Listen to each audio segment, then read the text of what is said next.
Olá pessoal, tudo bem?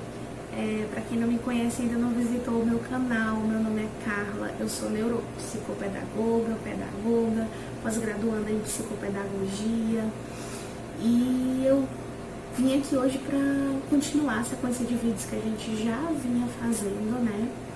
E hoje a gente vai falar sobre um assunto que é assim muito discutido, né, muito polêmico também entre os educadores, que é o nosso TDAH, tá? Então, se você tem interesse de conhecer melhor o TDAH, saber, ter um pensamento crítico próprio sobre, vem comigo e vamos discutir um pouquinho sobre esse assunto, conversar um pouquinho.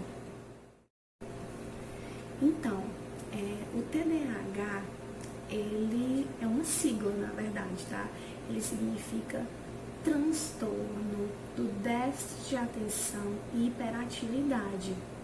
Esse transtorno, ele é neurológico, né? Ou seja, a criança já nasce com ele e no decorrer da vida a gente começa a perceber, a identificar alguns sintomas, algumas características que fazem a gente desconfiar um pouco, né? Fazer a gente associar o TDAH, certo?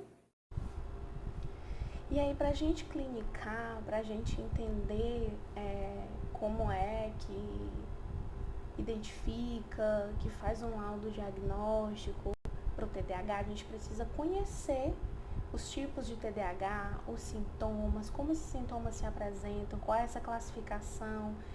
E aí, assim, existem 3 classificações importantes, certo? A primeira que eu vou trazer para vocês aqui é a do tipo predominantemente desatento. O tipo predominantemente desatento, ele atinge muito mais meninas, apesar do TDAH como um todo, ele atinge muito mais meninos do que meninas, mas o predominantemente desatento, ele é muito mais laudado, ele aparece muito mais nas meninas do que nos meninos. Por quê? Porque é aquela criança que está mais quietinha, que é mais calada, participa muito pouco da aula, das atividades, e por isso mesmo esse diagnóstico ele é muito difícil de ser dado, ele demora a acontecer, porque uma criança com essas características, ela não vai chamar atenção negativamente na sala de aula. E se ela não vai chamar atenção negativamente na sala de aula, até que um professor se atente para que essa criança precisa de ajuda para que chegue até nós, que somos pedagogos, aliás, psicopedagogos, né, neuropsicopedagogos, tem um processo, né, que normalmente demora muito mais do que aquela criança agitada que vai atrapalhar a aula, interromper e mexer com um coleguinha.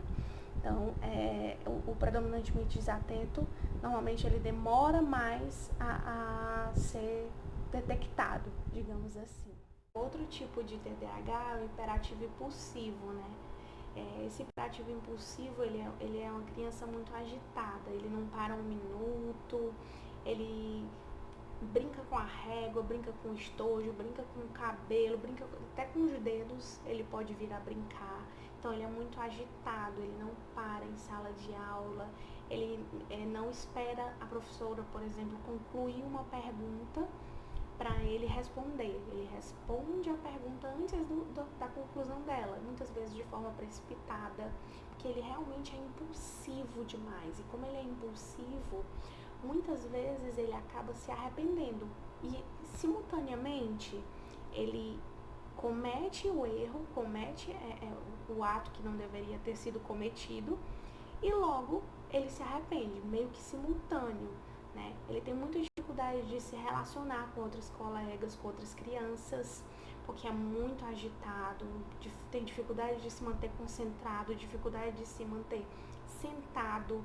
Então, uma brincadeira em grupo, ele dificilmente vai conseguir seguir as regras como tem que ser, isso vai gerar atritos, conflitos de socialização. Então, é uma criança que já chama muito mais atenção do que uma criança que é predominantemente desatenta, né?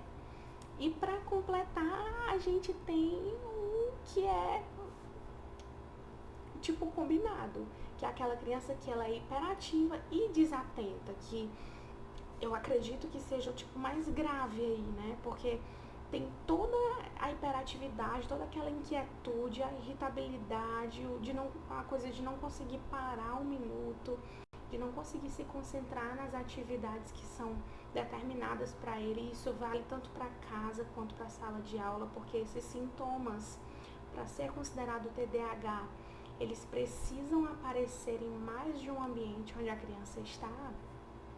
Então, além de todas essas coisas da inquietude, ele também é desatento, né? Então, assim, a gente pode considerar que o TDAH ele não é um transtorno de aprendizagem, um distúrbio de aprendizagem, mas nós, enquanto psicopedagogos, neuropsicopedagogos e os próprios pedagogos, né, em sala de aula ou em atendimentos mais restritos, um acompanhamento individualizado, lidamos diretamente com as crianças que têm esse transtorno, porque ele impacta, ele afeta diretamente a aprendizagem, certo?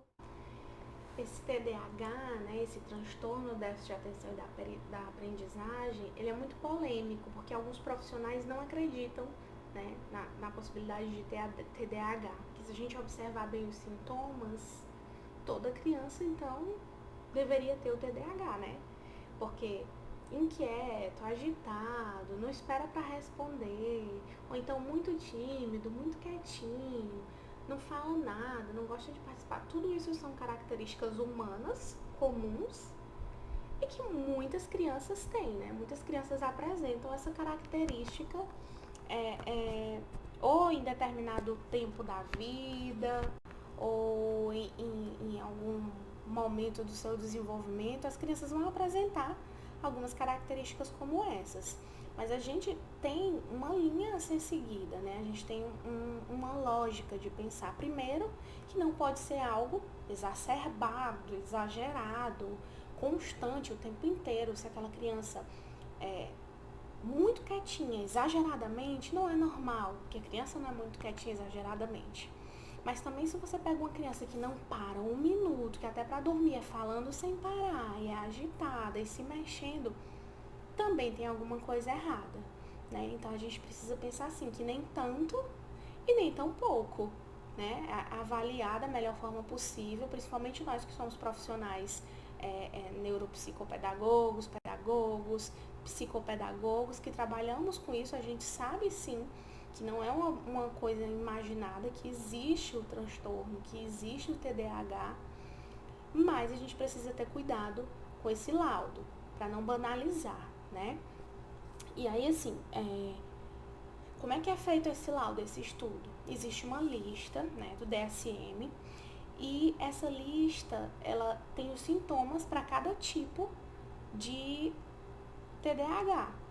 E para a criança poder ser considerada uma criança que tem TDAH, obviamente que nós não damos esse laudo, né? Quem dá esse laudo é o neuropediatra, o neurologista, mas para que a gente possa fazer uma indicação de diagnóstico para análise de um médico clínico, a criança ela precisa passar por um teste. Nesse teste, que é respondido pela escola, pelo professor e também pela família, a criança tem que se encaixar, tem que apresentar, na verdade, pelo menos 6 dos sintomas da lista em mais de um ambiente, né? Em mais de um espaço em que ela convive. Por exemplo, se você leva um teste do TDAH para a escola e para os pais, aqueles traços que são identificados na escola, eles também precisam aparecer na ficha preenchida pelos pais,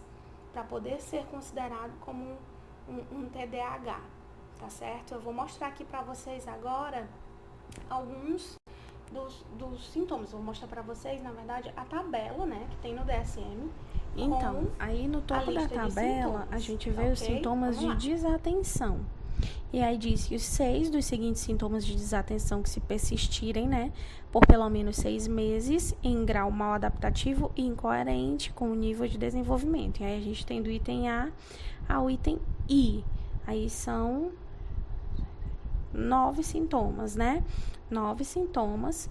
Desses 9, a criança tem que apresentar pelo menos 6. 6 ou mais desses sintomas vão identificar, vão definir se essa criança é desatenta, tá? Que são, frequentemente deixa de prestar atenção a detalhes ou erra por descuido, com frequência tem dificuldade de manter a atenção em tarefas e atividades lúdicas, com frequência parece não escutar quando lhe dirigem a palavra, com frequência não segue as instruções e não termina os seus deveres escolares ou tarefas domésticas, com frequência tem dificuldade para organizar tarefas e atividades, com frequência evita, antipatiza ou reluta em resolver as tarefas, né?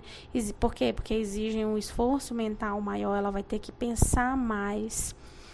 Com frequência perde coisas necessárias para fazer as atividades necessárias para o dia a dia dessa criança, é facilmente distraído por outras coisas, né? Se dispersa com facilidade, ou com frequência apresenta esquecimento em atividades diárias, coisas que ele tem que fazer sempre e mesmo assim ele esquece, tá?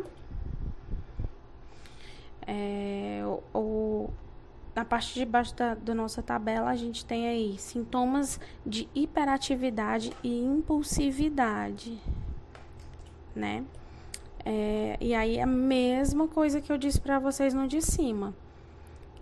Tem que apresentar 6 ou mais dos seguintes sintomas para ser classificado como hiperativo e impulsivo, que são: frequentemente agita mãos ou pés, se mexe na cadeira, frequentemente abandona a sua cadeira em sala de aula, ou seja, fica em pé, levanta, vai mexer com os outros colegas, frequentemente corre ou escala em demasia, ou seja, muito, tá sempre escalando, sempre se pendurando em alguma coisa, frequentemente corre ou escala em demasia, já foi, né? Frequentemente tem dificuldades para brincar e se envolver em silêncio, né, nas atividades que precisa fazer de lazer, ou seja, para brincar, ele tem dificuldade de brincar de forma organizada, sem gritar, sem fazer muito barulho. Frequentemente está a 1000 por hora, ou seja, sempre muito agitado. Frequentemente dá respostas precipitadas, ou seja, não espera o fim da pergunta para responder. Tem dificuldade de aguardar a vez, interrompe, se mete em assuntos que não lhe dizem respeito ou que outras pessoas estão conversando, né? Então, essa daí é a tabela que a gente tem como base para analisar uma criança e verificar se ela tem ou não esses sintomas para definir se ela tem ou não o TDAH.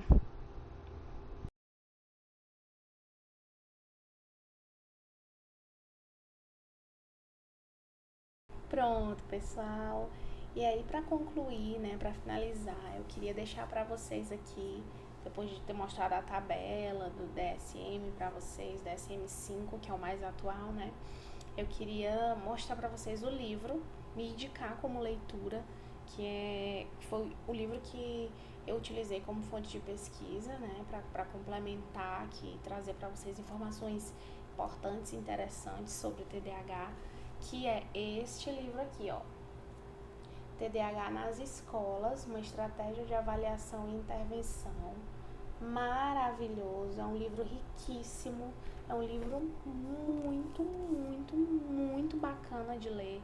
A leitura é fácil, ele é autoexplicativo e ajuda a gente a entender bastante sobre o TDAH, viu? O processo histórico, como é que surgiu, os tipos, as intervenções, tudo. É uma leitura que eu realmente gostei, aprendi muito com essa leitura e indico para vocês. Espero que eu tenha ajudado. Se você terminou de assistir, se você gostou do vídeo, vai aqui embaixo, curte, se inscreve no meu canal, compartilha o vídeo. É importante que muitos profissionais tenham acesso a essas informações e conheçam, e não só psicopedagogos e neuropsicopedagogos não, mas pedagogos, psicólogos, fonoaudiólogos. A intenção aqui é compartilhar a informação, dividir com vocês o conhecimento, tá certo? Agradeço muito a companhia, obrigada, um beijo, abraço a todos e até o próximo vídeo. Tchau, tchau!